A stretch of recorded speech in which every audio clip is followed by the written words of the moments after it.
I'm going to introduce Lessa, who is actually in the room with me. Uh, say a couple words first. First, on this slide, you will see Lessa uses they, it pronouns. Um, Lessa is a lover of digital art, physical art, and in fact, they sometimes take commissions. I've seen them myself. They're very cool. This picture is a little pink spider on like some like a wicker circle and table.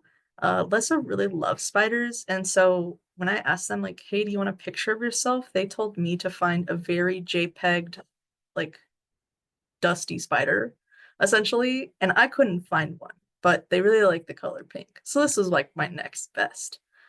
And on the right, there is a picture of their artwork. I'm going to read it off, if that's okay. Uh, when you hear me, when you hear me, I make a mistake.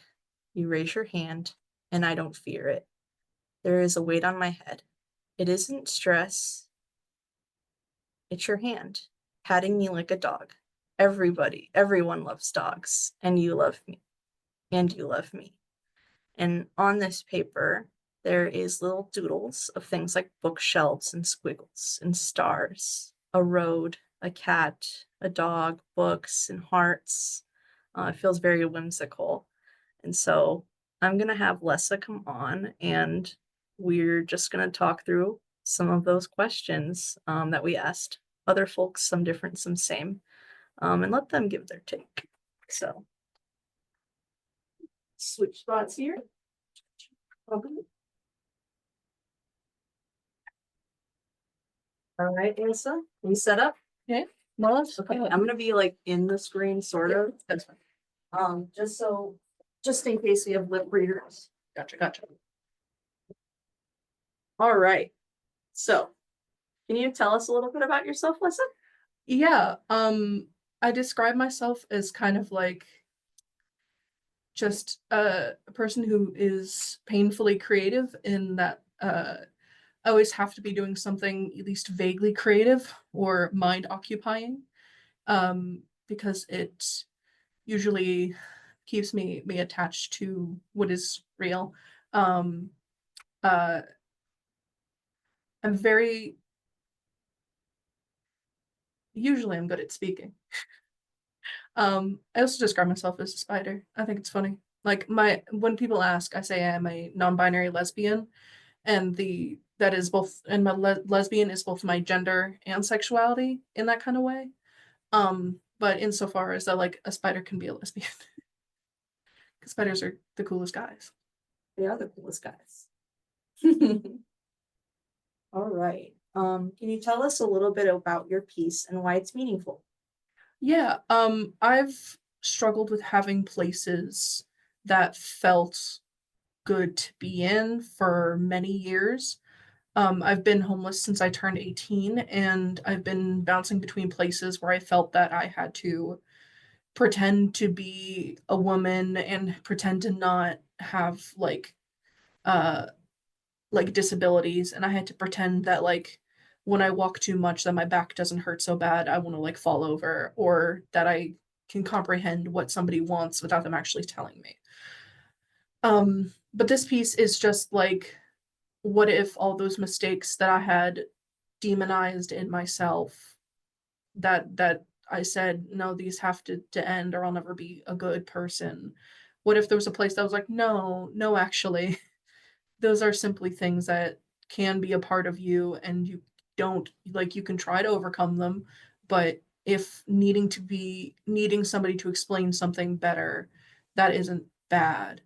Like, um, because it's in this there's a lot of like there's the symbolism of like the dog, and like everybody loves dogs, but the things that dogs can do that are inherent to dogs, like tearing stuff apart, if somebody who is autistic or has any other mental illness does that, they will be demonized for it.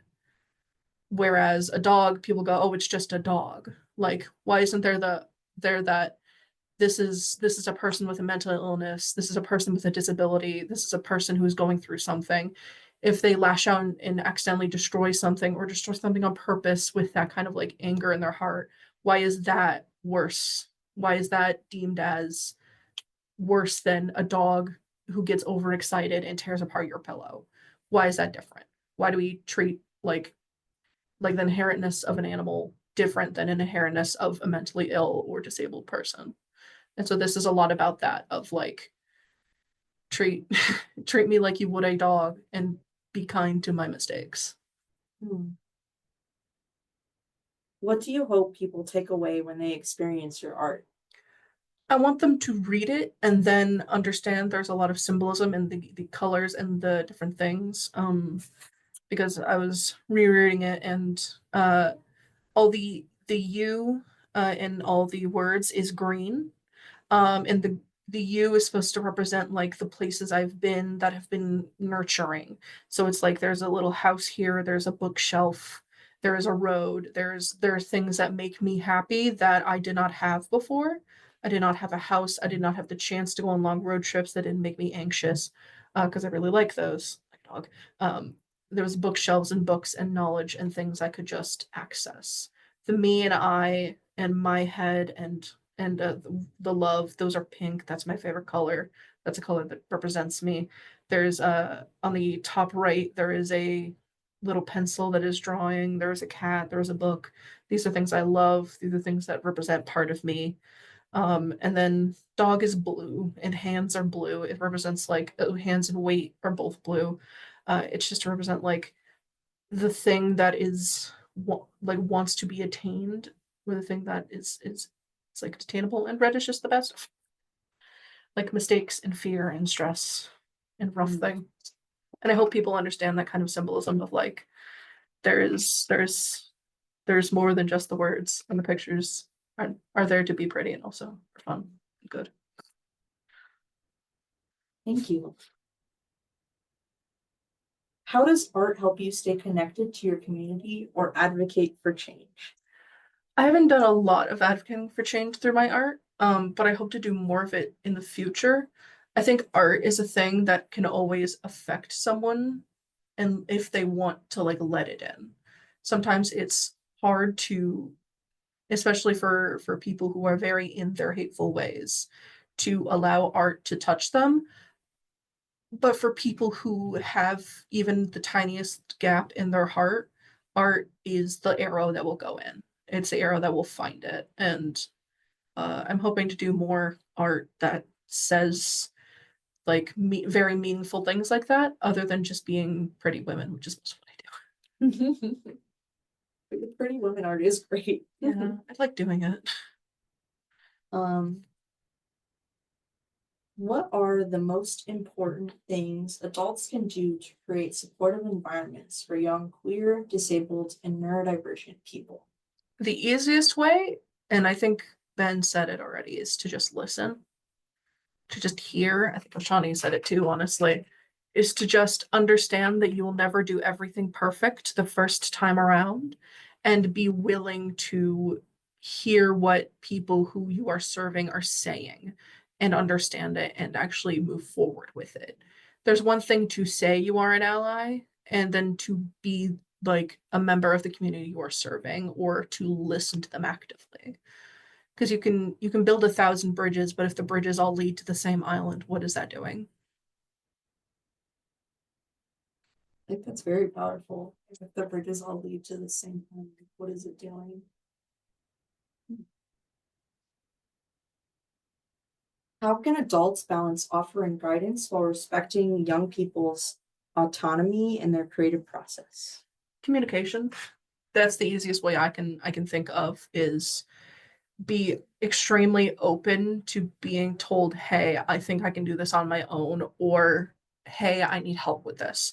Even if it seems like something simple that everybody should know, there's a lot I just didn't know how to do before I got to a safer location somewhat like within the last 2 years. Like I had only theoretically learned how to run a dishwasher, and they taught me. That seems like something that should come easily, like snap easily. But it was still a thing I had to learn.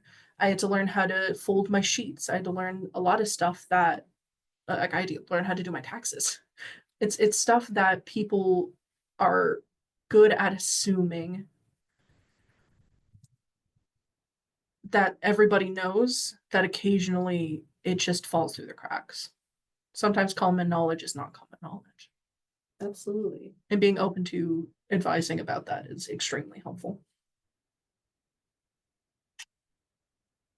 Is there anything else you want to share with folks? If you see a spider in your house, treat it like you would a queer person. Don't smush it. um there's a lot about things and people and like creatures that we demonize, and it's similar things that we can demonize in human beings.